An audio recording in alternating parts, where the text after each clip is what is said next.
gonna get good. Get really damn good.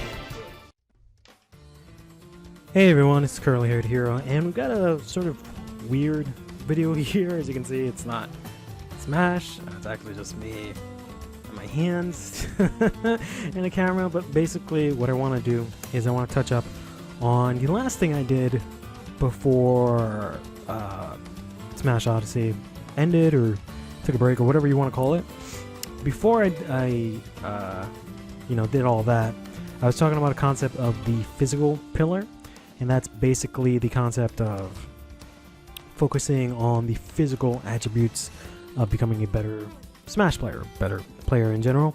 Just talking about the physical aspect of it, so the actual ability to press buttons, and move your hands quickly and stuff like that. And what I had sort of spent a whole bunch of time talking about was sort of different ways that I was going to try and develop this pillar and essentially develop my physical skills to become a better Smash player.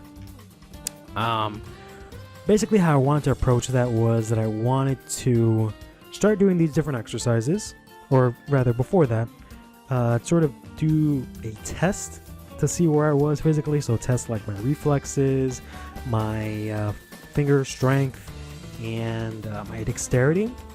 So I was going to try and come up with a test to see how those work. I actually did do it at some point. I'll show up the results on screen right now, quick screenshot of it. But basically what I did was I bought a grip strengthening thing, or not grip strengthening thing, grip testing thing, where basically you grab it, you squeeze it, and it'll tell you your grip strength, right?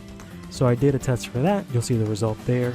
I did another one where there was what did I do for this one? I think it was like some sort of like keyboard Guitar Hero kind of thing, where I had to like press keys that were on the screen. So I tried to test I think it was my dexterity for that one. But that one I'm not too proud about. I don't know how accurate that one is, but you'll see the results there anyways.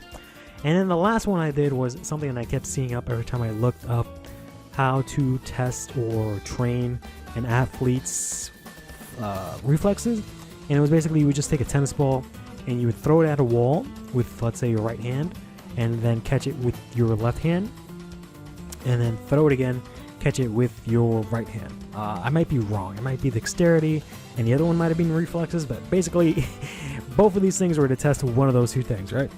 And then basically you would just do that and then count your time, and you'll see how many, I believe it's how many times I caught the ball within 30 seconds. So you'll see the time for that on screen as well. So what I was going to do was I was going to take these tests and take a look at it and be like, okay, these are my results now. And then I was going to go ahead and do those weird little exercises that I had mentioned. So one of them was like the coin walk, folding paper, doing origami, a lot of like random shit I talked about in that video. And I was going to see if there was any correlation between the random shit I was doing and what, I ended up finding. I essentially threw out a bunch of exercises that I was going to do, and I was going to pick the ones that I was most comfortable with and try those out, swap out a couple of different ones. But I was going to try and do that and then see if there was any correlation with the actual result that I had before. So I guess a little bit of a scientific experiment is what I was trying to do. But the problem was that I wasn't exactly consistent with a lot of things. I didn't actually do the test until like many months later, because I kept trying to find the perfect test that I could use, and then also trying to find the sort of motivation to do it, because I didn't feel like doing it for most of the time, or didn't have the time. And then once I finally did the test, I did manage to do some of the exercises, but I just never did the test again. So these are some of the things I actually did do. I got this little cross thing here that I'm always doing. Turn it off so I won't do it. But I'm always doing this. So whenever you hear that noise at my videos, it's because of this. And it always happens at the end of videos, because I'll do one of these. I'll be like, oh, take care of yourself, and then I'll do this to put my arm to take the mouse here to click to stop the recording. But in any case, we're gonna flip that over. The things that I did do was I bought, I'm missing one of them actually. Oh, there it is. But these things here, it took them a long time to actually show up. I bought them on Amazon, and they came apparently from China, which is why it took it such a long time to get here. But basically what I would do is I would put this on my fingers as such, and I would just basically try to open my hand and close it back up. And that would be a rep for this exercise. And I would just continually do that, till I do about 20 of them, do one for each hand, and then I would move up to one of these two higher resistance bands. This one is, I guess, medium. This one is the higher resistance one. I'm actually up to the point where I can do this one pretty confidently. This one I used to use a lot, but I already got into the point where I can do this one. But basically what I would do is I would do this one here as a warm-up. I would do 20 reps of that and do it for 2 sets, and then I would move on to this more heavy-duty one, and I would do about 14 reps of it for 3 sets on each hand. So I would warm up a bit and then do the actual 3 sets on each hand to consider that a workout. So this is supposed to be for my dexterity. I don't know if there's any truth to it, but it has made my hands stronger, so there is that. It definitely did increase my hand strength in some sort of way. But basically what I would do with these is I would just take them everywhere. I would, go to work. If I'm like in bed watching TV, I'd be able to pull these out and just do it real quickly. So these were pretty cool. It was a good way for me to sort of get my hands to get stronger, because I was actually suffering from some kind of, I guess, carpal tunnel. I'm not really sure what it was exactly, but I was starting to lose the feeling in my hands. Not exactly. There were times where my hand would go numb, and then I had this weird thing with my pinky, and it's kind of funny actually. I think it was because I got this new phone, this giant phone here, and my phone before it was actually a lot smaller. And doing this all the time, my hand wasn't used to it, which is why the pinky here, which I usually use to like hold the phone, got exerted. So there were times where like it would like bend this way, and it would I would just cramp up and it would freeze and I couldn't do anything. It was really scary. But thankfully after doing these hand things, it actually helped, which is good. So there's that. If you ever have any weird experiences like that, you can do that. The other thing I got is these classic what are they called? They're so classic I don't even know the name of it. But they're these classic grip strengthening things where you basically just have it in your palms or your hands, I should say, I guess, not so much your palms, and you just grip and let go.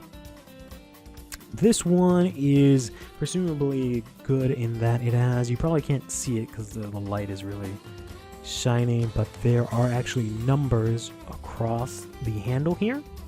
So that is supposed to be the grip strength. So what I can do is, for example, right now, if I adjust it here, it's at 75, so it's supposed to have adjustable grip strength. So I can adjust it, set it to 75, which is pretty light, and it allows me to very easily, grip, hold for a bit, let go, grip, hold for a bit, and let go, and keep doing that banging. As I said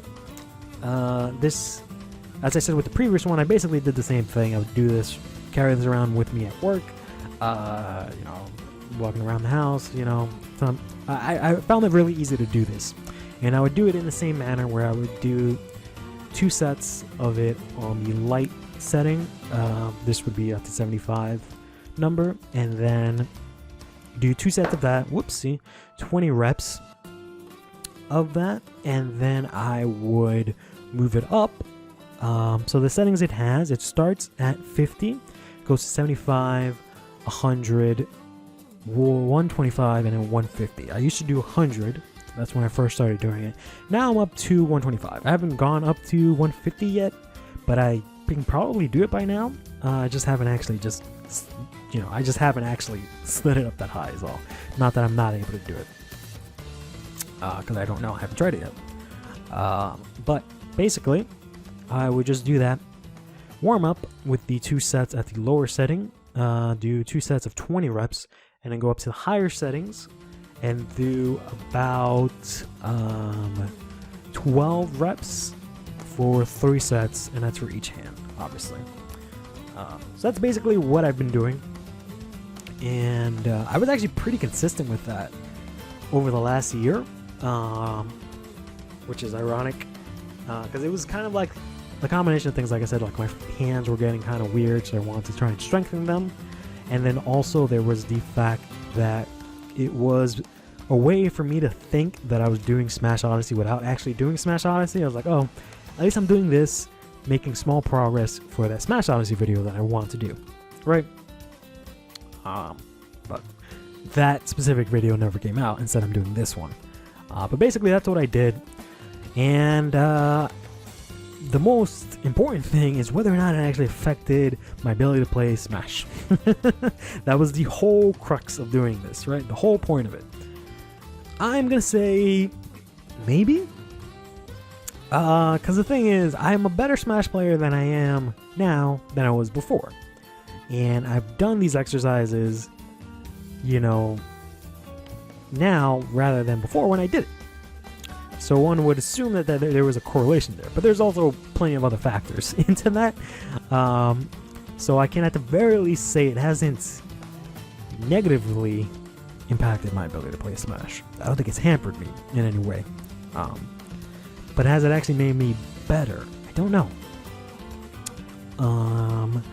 I definitely don't feel like fatigue per se for playing a lot, but I also don't think I play like marathons, like hours, 7 hours or anything like that. The most I play is maybe 4 hours or something like that.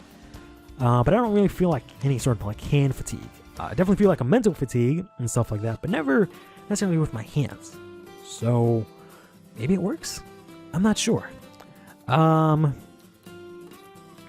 And I don't really know what's the best way to test it at this point, because I've done the exercise on and off to the point where I've presumably built muscles in my hands, right? Which is the whole point of doing, this and this. Which means that even if I were to stop doing it, because I haven't been doing it as regular, like I still developed some of these muscles, so they're still there, right?